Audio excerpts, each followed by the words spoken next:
Hi guys. I wanted to make a little presentation of a game that I discovered really recently, which is actually called Blooms. It's a pretty recent abstract game since it was invented by Nick Bentley in 2018, so only 4 years ago. Uh, let's start with the rules. Um, it's actually really interesting. You will see. It's related to Go, of course, but there are some main differences. And it's also related to something else that I just talk just later. So let's start with the rule. It was inspired, of course, by the classical game Go. Okay, and a bloom is an entire group of connected stones on the board of the same color. A single stone is also a bloom. Let's check what is the board. The board is something like this. The players will have two colors per player. This is something I want to talk just later. And you are placing some hexagon like this on an hexagonal board. Okay? So for instance, this red group is a bloom. This yellow group is a bloom. And also this green group is actually a bloom. Okay? So a connected group of the same color is called a bloom.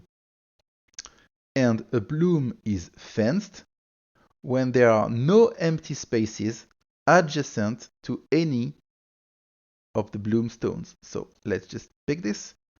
Actually, you don't have groups that are actually fenced, but for instance, this bloom, okay, with just one red hexagon, could be fenced if someone play there, because this bloom has only one empty space adjacent to him, okay? So if someone play there, this bloom will be fenced. Okay, uh, now we have the definition, bloom, which are actually the groups, and a bloom is fenced. You're gonna see that when a group is fenced, it's just gonna die. So let's take the gameplay. Each player owns two color stones. To start, player one places one stone of one of his colors, okay, on an empty space. And then, starting with player two, the players take turns like this. On your turn, you must place one or two stones onto any empty spaces. And if you place two, they must be different colors. Okay, so for instance, the player who is actually, let's say, black and green can play black, green, or black and green. He cannot play black, black, or green, green. Okay, and then when he places his hexagons, then he will capture all fenced enemy blooms. Okay? And the first player to have captured X stones wins. X is of course related to the size of the board. Here, the example is on 4 by 4. Okay, it's a 4 4 4. Okay, so uh, it should be something like, I don't know, 15, and it will be 20 on 5 5 5 and something like this. Okay, so it's related to the size of the board. Okay, so it's actually a capture game, okay, because your goal is to capture a certain number of stones to win. You need to notice also that you have the choice between placing one or two stones. It's actually really important. You will see when I'm gonna talk about the strategies. And there is another element which is actually really important to notice in blooms.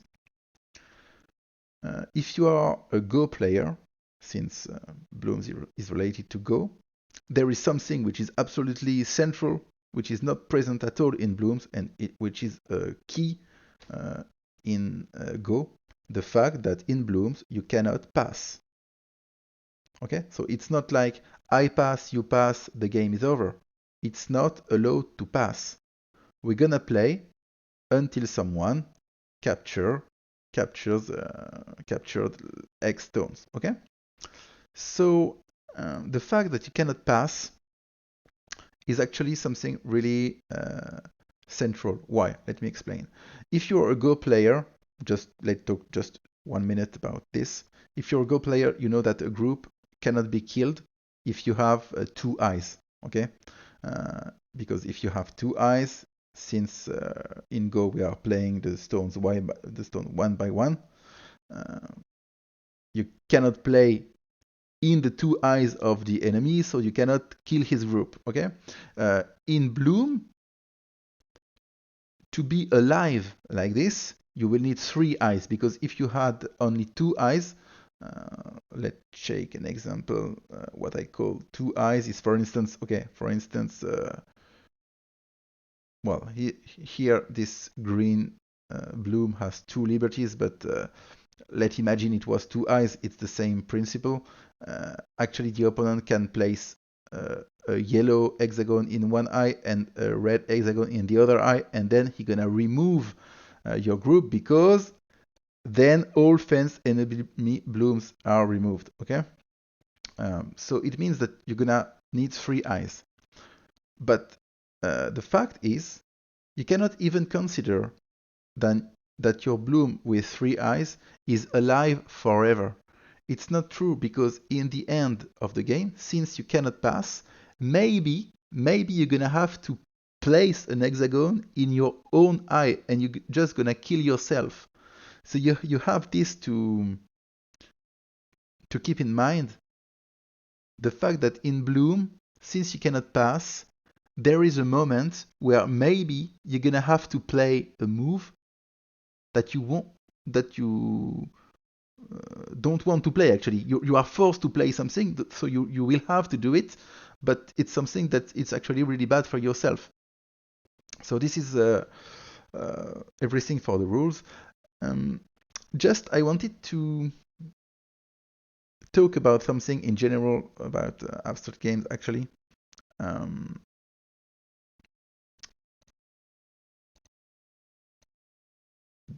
the fact that in some abstract games, like in Blooms, you can play two times during your turn. It's something interesting, because actually someone could say, okay, we could add this rule on every game. Like, we can play chess, where the first player will play one move, and then the second player will play two moves, and actually the first player gonna play two moves, and it will be two moves, two moves, two moves.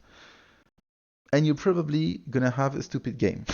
Well, it's just to say that it's not like, okay, I found something to make a great game. We're gonna play the moves two by two. No, actually, if you try to play hex, if you try to play chess, if you try to play Go, playing the stones two by two, uh, actually the games will be probably bad, and surely not as good as the standard game. Okay, so someone could say, okay, when do you think it could be interesting in a game to play the stones or to play the moves two by two? Okay, so in Blooms, we could feel this because simply the players have two colors. So since we have a game where we have actually two colors each, it's logical to imagine that the players can play two moves, one of each color. Okay.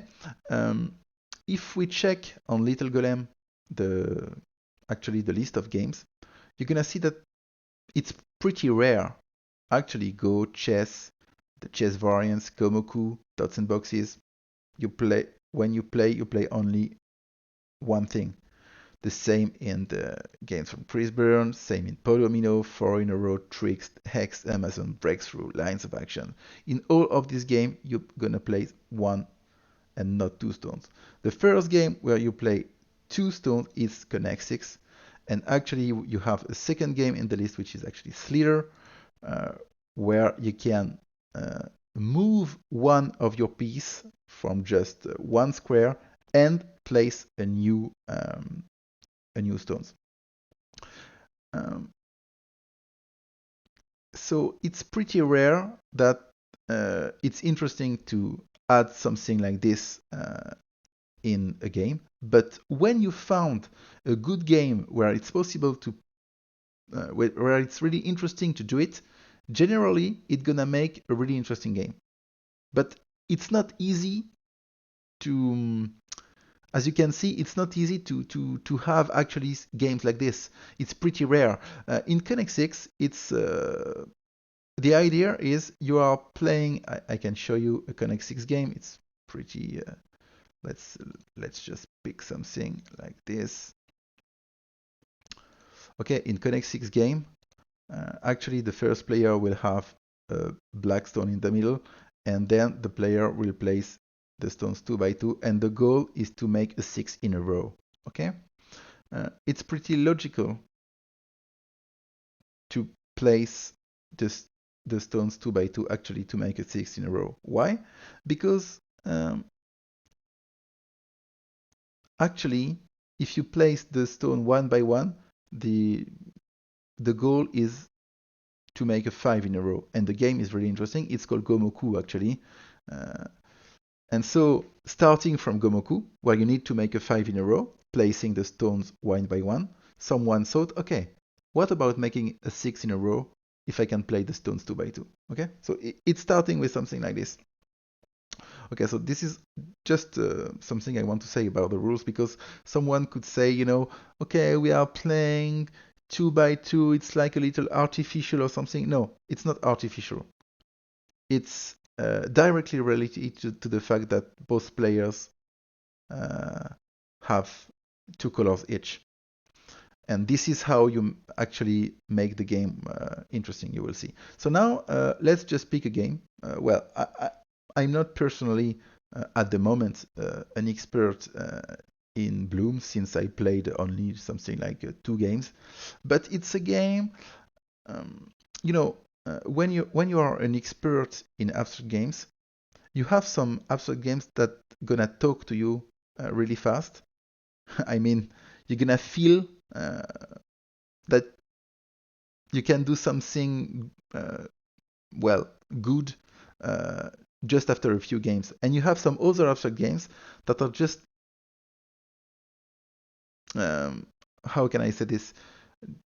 They are, you cannot feel them. You cannot feel what you have to do, and you don't understand anything to the game. I would say that in Bloom, directly when I read the rules, I told to myself that I should be fine. It should be okay, because first I'm playing I play Go actually. I know to play Go, and also it's a it's a capture game, but you will see that there is also a notion of territory game, like in Go. And personally, I'm generally not too bad in territory game. So let's start to watch a game that I played really recently with Natasha Regan during the World Cup of Abstract Games when France was against England. So the first move was a green there by Natasha, and now I placed just 2 hexagon like this. We are trying to just uh, taking the control of the board. Actually, I'm just, to be honest, trying to surround this green group, and she will try probably to surround this yellow group. I don't like this move because this is not removing one of my liberties, so I would prefer probably something like black there, but okay. And actually, we can see really fast that I am faster to kill her green group than her to kill my yellow group. So it's just to show a game really quickly. Okay, so at the moment, this green group, this green bloom is almost dead. Just play in e6 and you're gonna die. Actually, I'm cutting there, and this is an interesting move that you need to notice. Actually, I played a red bloom, which is actually fenced, okay? But remember that bloom which is fenced is removed after the opponent turn. If it's okay, you are just killing after your move the opponent blooms that are fenced, not yours. So actually, my red piece won't die directly. It will die only just after Natasha's move. So Natasha played this, and now my piece is removed. And it changed a lot of things because now I can play a yellow there instead. Okay, so it means that I could play yellow yellow in two moves, just sacrificing one red hexagon, which is actually 1 on 20 for Natasha. But it's a game where you can sacrifice. You can sacrifice many hexagon if you want, just not 20. And now it allowed me to cut her two black bloom actually, to reduce the number of liberties, for instance, to this actually this black bloom can die really quickly if I play d2 and d3. Okay, so there I removed this green bloom.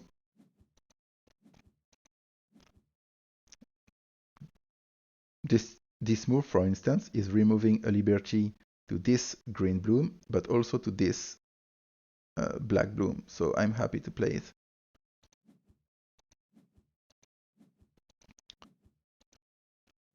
Let's just see the end of the game.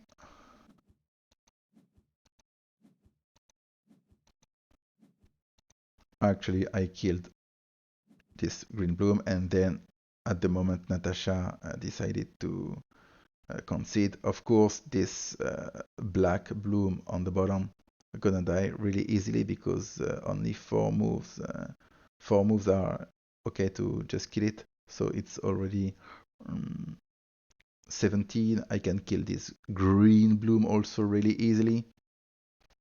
So the game was clearly over.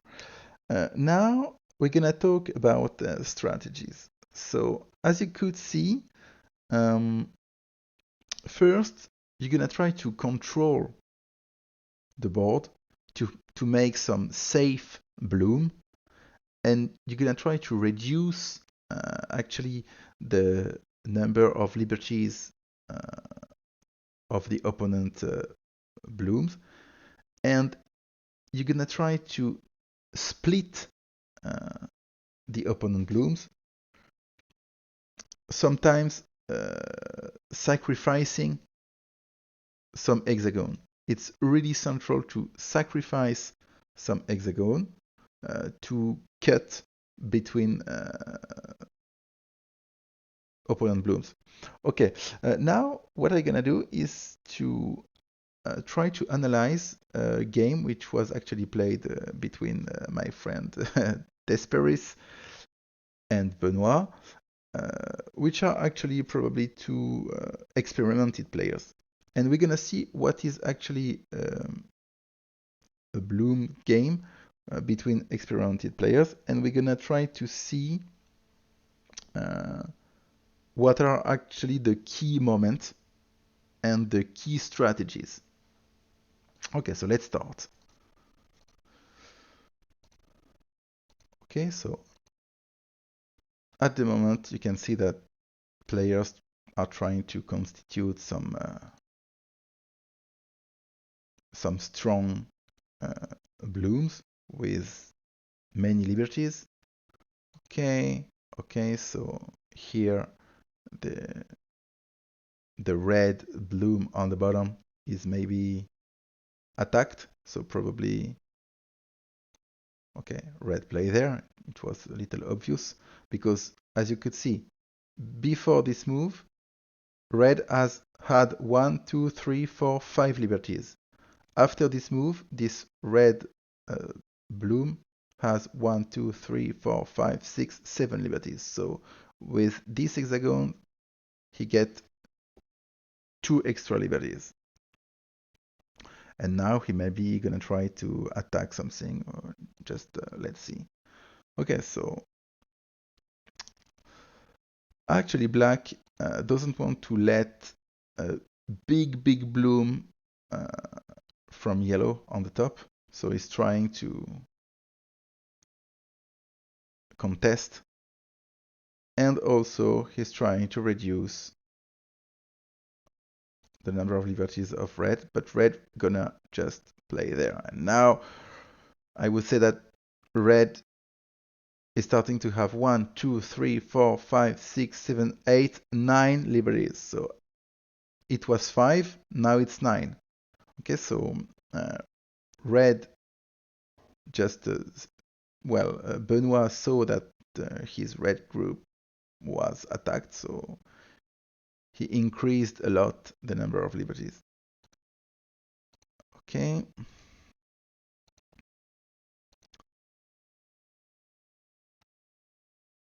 There, Desperis decided to sacrifice this 2 black stone. Okay. So here we have first something which is actually interesting. Why Desperis is playing like this? The idea is that actually Desperis is trying to constitute a really large green group. And you will see the idea just later. I won't talk about this right now. Just try to think why it could be interesting to have a big group of one color. So let's check what is going on. Okay, so again,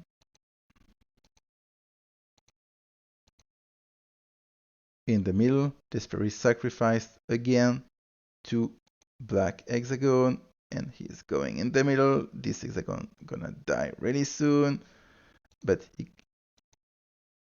and again he will play green and black. Okay, as you can see, he is skipping to play black there, which gonna die, of course, but then he can be replaced by a green one.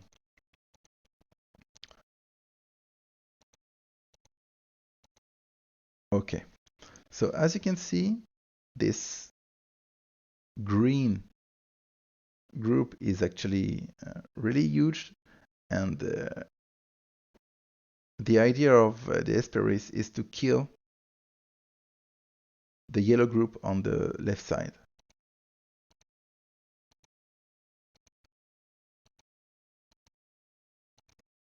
Let's check this. Again, he's sacrificing. And again, he's sacrificing. You will see, it's really interesting in the end. But I don't want to say much now because I want to let you see what is happening. Actually, Desperis is playing something really smart.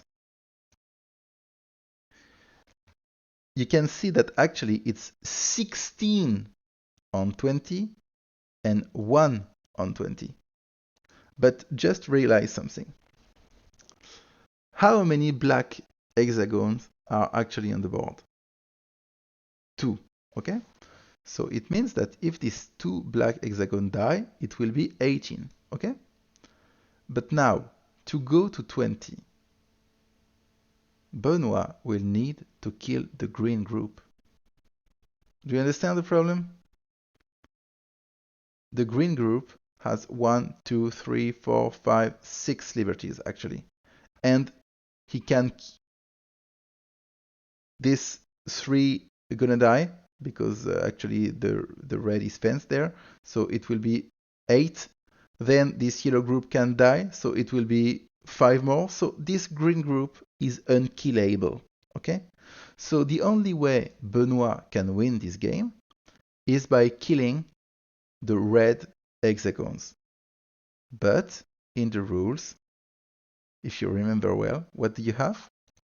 You have, on your turn, you must place 1 or 2 stones onto any empty spaces. 1 or 2. Do you understand? It means that actually now Desperis is gonna play only green.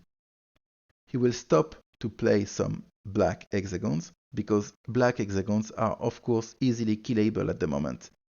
But it's if he can play green there, green there, green there, if just he's playing green and killing opponent groups, keeping his big group alive, it won't be possible for Benoit to reach the 20. So this is something which is a key in Bloom. I wanted to talk about this. First, you need to control the board and try to make some safe blooms, some big blooms, and try to reduce the number of liberties to the opponent blooms. Okay. Then you will need to sacrifice some hexagons to split the opponent blooms.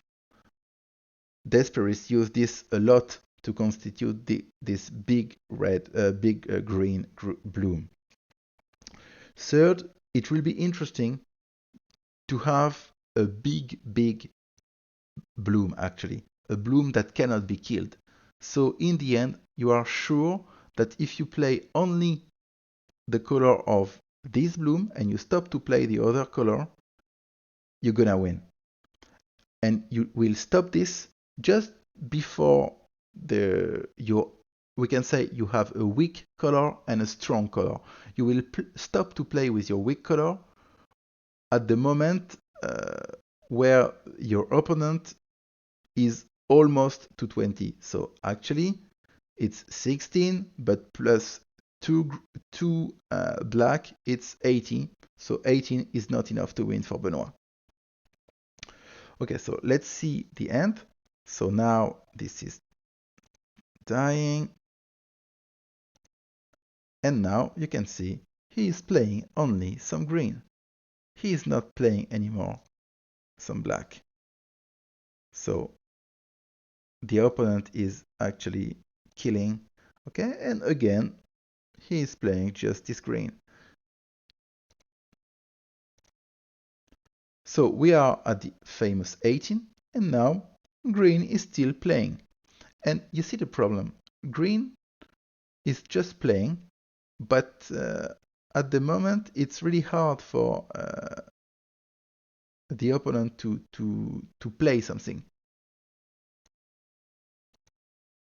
And actually, you can see what I was saying at the beginning. You're not really happy to play this move because you're actually reducing your own number of liberties. Actually, a green will have to do something, but of course he can, but he will have to do something. Why? Because this big group is almost dying. You can see 1, 2 liberties. So now you need to play there and to kill this red group and to kill this yellow group. So actually Desperis will have to play another black, but it's okay because he can play one more black because it's only 18. So he can give another black to his opponent. So he's gonna play black, green, and now all of this is dying. Okay.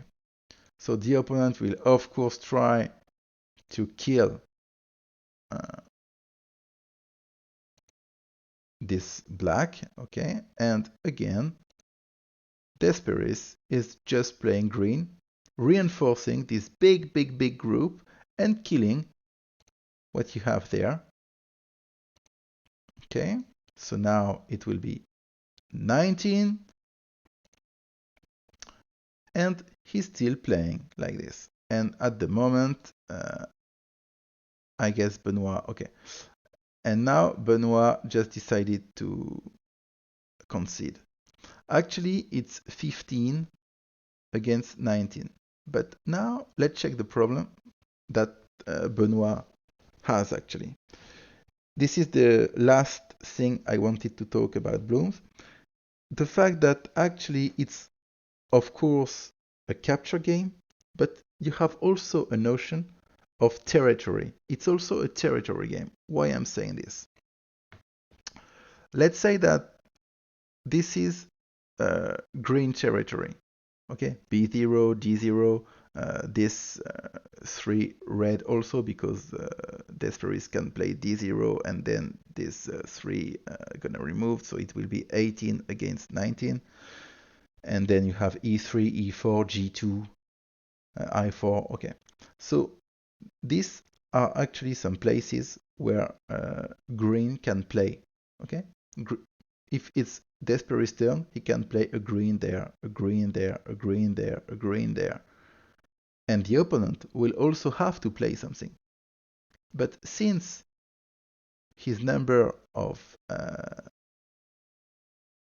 plays in his territory is smaller, there is a moment where he will have to play something that's gonna kill him. So, for example, just now, remember that Desper is gonna play D0, so it will be 18. But in the next turn, what can Benoit, what can he do? Playing like E8, if he plays E8, he's reducing the number of liberties of his yellow group. And then all the yellow group can die really soon. But it's the same for the big red one. So actually, you have a real notion of territory. The fact that if you cannot play something, you will have to kill yourself. This is what I wanted to say at the beginning. Since it's not possible to pass, in the very end, you will see the notion of territory, which is actually present. And if you have a bigger territory than the opponent, you're gonna stay alive just longer than your opponent, and your opponent gonna lose a big group, and then you're just gonna win, actually. So this was the last point I wanted to talk. The fact that there is a real notion of territory in Blooms, and in the end, if your opponent has a smaller territory than you, he will have to play some stones that gonna kill himself, and you're gonna win the game like this. Okay, so it's everything I wanted to say about Blooms. It's actually a really nice game that I discovered just recently, and I wanted to make a short video about this because I really liked it, and I hope to play more games soon. I hope you enjoy the presentation, and bye bye.